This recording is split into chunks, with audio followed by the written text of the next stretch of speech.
আলাইহি সাল্লাম ফরজ করেছেন আমাদের প্রতি। হযরত ইবনে উমর হাদিস বর্ণনা করছেন, ফরজ রাসূলুল্লাহ সাল্লাল্লাহু আলাইহি সাল্লাম যাকাতুল ফিতর, আল্লাহ রাসূল যাকাতুল ফিতর ফরজ করেছেন সাআম মিন তামার,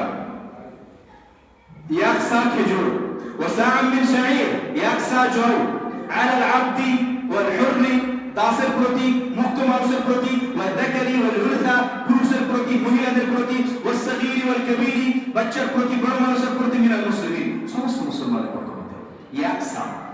ইয়াকসা সমান কত? এর মানে আমি তিনটা বিষয় আপনার সামনে আজকে আলোচনা করব। একটা হলো কতটা আমরা ফিতরা দিব, ফিতরা কখন দিব আর কি দিব, এই তিনটা জিনিস আলোচনা করব। তো এক নাম্বার যে কতটা আমরা দিব, এই মর্মে আমরা আল্লাহ রাসূলের হাদিস শুনলাম কি ইয়াকসা। ইয়াকসা কতটা, এই নিয়ে ওলামাদের মধ্যে মতভেদ। যদি কেউ অনেকে আমার কাছে এটা আলোচনা শুনেছেন, আর ইউটিউব ফেসবুকে আমার এটা আলোচনা আছে। ইয়াকসা আসলে আল্লাহ রাসূলের যুগে তারাজু ছিল না, কম্পিউটারও ছিল না। আল্লাহ রাসূলের যুগে ওজন করা হতো কিসে বলেন তো? জানেন কিসে? বাসনে, বাসন, কাঠা, বুঝেন কাঠা, কাঠা ভাত রান্না করে নিয়ে এলাম ওই কাঠা। তো ওই কাঠার মতো বাসন ছিল। মূলত তিন ধরনের বাসন ওই সময় বেশি প্রচলিত ছিল। কয় ধরনের? তিন ধরনের। আরবিতে একটাকে বলে মুদ, একটাকে বলে সা, আর একটাকে বলে ওয়াসাক। ওয়াসাকটা বড়, মুদ সা, এই দুটো বেশি প্রচলিত ছিল। মুদ বলা হয় ছোট্ট একটা বাসন, যাতে কতটা আটবে এই মর্মে আমরা মুহাদ্দিসিন ইকরামের উক্তি দেখতে গেলে পাবো যে এক খাবল, মিডিয়াম কোয়ালিটির মানুষের এক খাবল আটবে এরকম একটা বাসন, এটাকে বলা হয় মুদ। বুঝে গেছি? সা বলা হয় এমন একটা বাসন যাতে মিডিয়াম কোয়ালিটির মানুষের চার খাবল কোন খাদ্য আটবে। চার খাবল মানে চার মুদ হয় এক সা। বুঝতে পারলেন? তো যেই বাসনটাতে মিডিয়াম কোয়ালিটির মানুষের আনুমানিক চার খাবল, চার অঞ্জলি কোন খাদ্য দ্রব্য আটবে, ওই জিনিসটাকে খাদ্য দ্রব্য জলমাপ্ত করা ওটাতে, তো ওই জিনিসটাকে বলা হতো এক সা। বুঝতে পারলেন? তাহলে ওটা বাসন হলো না তারাজু হলো? বাসন হলো। এবার আপনার কাছে আমার প্রশ্ন হলো, যদি আপনি কাঠাতে খেজুর ভরেন আর ধান ভরেন আর গম ভরেন আর চাল ভরেন, সবগুলা ওজন এক হবে না আলাদা হবে? বুঝে গেছে তো? ক্লিয়ার? আলাদা হবে। ওই জন্য কিছু ওলামা এক সা থেকে 2.5 কেজি বলবেন, কেউ 3.5 কেজি বলবেন, কেউ 3 কেজি বলবেন। ভুল আমরা কাউকে বলবো না। বলবো কেন বলবো না বলেন তো? ওই আলেম চাল ওজন করতে গিয়ে যতটা পেয়েছেন ততটা বলে দিয়েছেন, আর একজন আলেম উনি যখন ওজন করতে গেছেন যতটা পেয়েছেন ততটা বলে দিয়েছেন, আর একজন আলেম খেজুর ওজন করতে গিয়ে যতটা পেয়েছেন ততটা বলে দিয়েছেন। ওই জন্য আমরা সবাইকে সবার জায়গাতে ঠিকই বলবো। কথা বুঝে গেছে? বুঝতে পেরেছেন তো?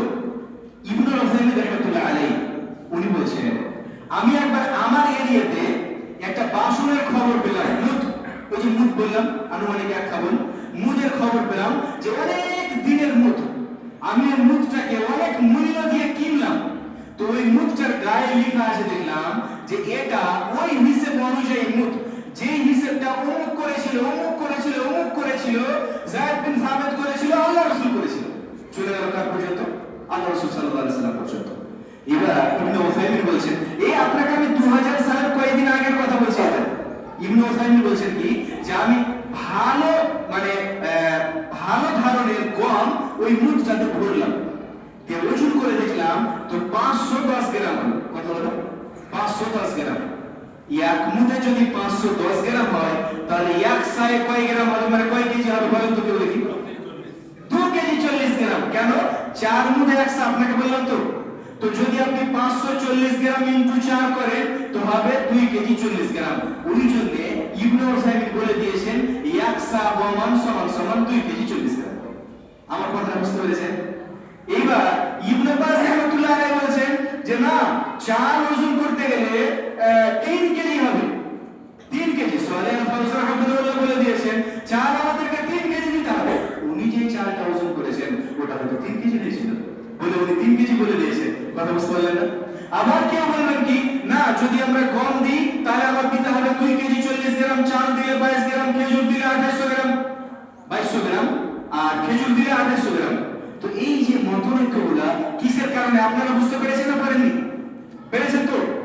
এখন যদি আমরা ওই সৌদি আরবের সাগুলা পেয়ে যাই তাহলে আমাদের সমস্যার সমাধান হবে না? হবে না? হবে না?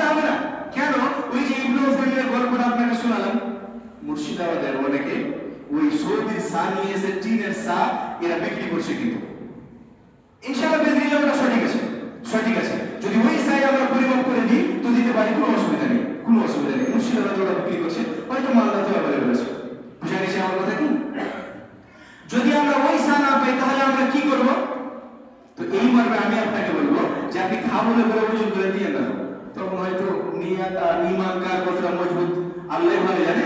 আপনি হয়তো আপনার ছোট ছেলেটাকে বলবেন যে তুই চাই কেমন দেবো, এরকম হবে তখন। আর অনেকে তখন কম বেশি হতে লাগবে, কারোর এটা হচ্ছে কারোর ওটা হচ্ছে। এই জন্য আমি বলবো 2.5 কেজি দিলে ইনশাআল্লাহ বিসমিল্লাহ যথেষ্ট হবে কম চালের ক্ষেত্রে। কারণ সাধারণত আমরা গম এবং চালই দিব, তো ওটাও আমি সংক্ষেপে আলোচনা করবো। তো গম চালের ক্ষেত্রে যদি আমরা 2.5 কেজি দিই তাহলে ইনশাআল্লাহ ওটা যথেষ্ট হবে। তাহলে যদি কেউ 3 কেজি দেয় ফিতরার ক্ষেত্রে তাহলে ভালো দিতে পারে। কেন? যেটা আপনার একসা হলো ওটা ফিতরা হলো না, যেটা বেশি হলো ওটা কি হয়ে গেল? সাধারণ দান হয়ে গেল। কথা বুঝতে পারলেন না? ওই জন্য আবার এটা কথা কেউ বলেন না যে কামরুল ইসলাম মাদানী বলেছে 3 কেজি করে দিতে হবে, তখন ফিতনা আরম্ভ হবে। আমার কথাটা মাদানী শুনেন, ভুল নামে ভুল কথা দেন না। আমি বললাম 2.5 কেজি দিলে ইনশাআল্লাহ বিসমিল্লাহ যথেষ্ট হয়ে যাবে। কেউ 3 কেজি যদি দেয় গ্রহণ করে নেবেন, দিতে পারে ইনশাআল্লাহ বিসমিল্লাহ। যতটা সা হলো ফিতরা হিসাবে গ্রহণ হবে, যেটা এক্সট্রা হবে ইনশাআল্লাহ আল্লাহ ওটা সাধারণ সাদকা হিসাবে কবুল করে নেবেন, ঘুরিয়ে দিবেন না। একটা কেস 2 বছর আগে বলছি আপনাকে, একজন 3 কেজি হিসাব করে দিয়ে চলে গেছে আলোচনা শুনে, আমার নাম অন্য কাউরে। আরেকজন 2.5 কেজি করে দিয়ে গেছে, সরকার কিন্তু দুটোই কবুল করে নিয়েছে। যে লোকটা 3 কেজি করে দিয়েছে ও বাড়ি সরকারে এসে ঝগড়া করে ভরিয়ে নিয়েছে। সত্যি কথা আপনাকে বলছি, সত্যি কথা বলছি। এরকম কেউ করিয়ে না, দান করলে রমজান মাস শাহরুল সাদাকাত, দান করারই মাস এটা। তো এটা হলো আপনার কতটা পরিমাণ আমরা দেবো, এটা বুঝে গেছেন সবাই। তো এবার আছে আল্লাহ যে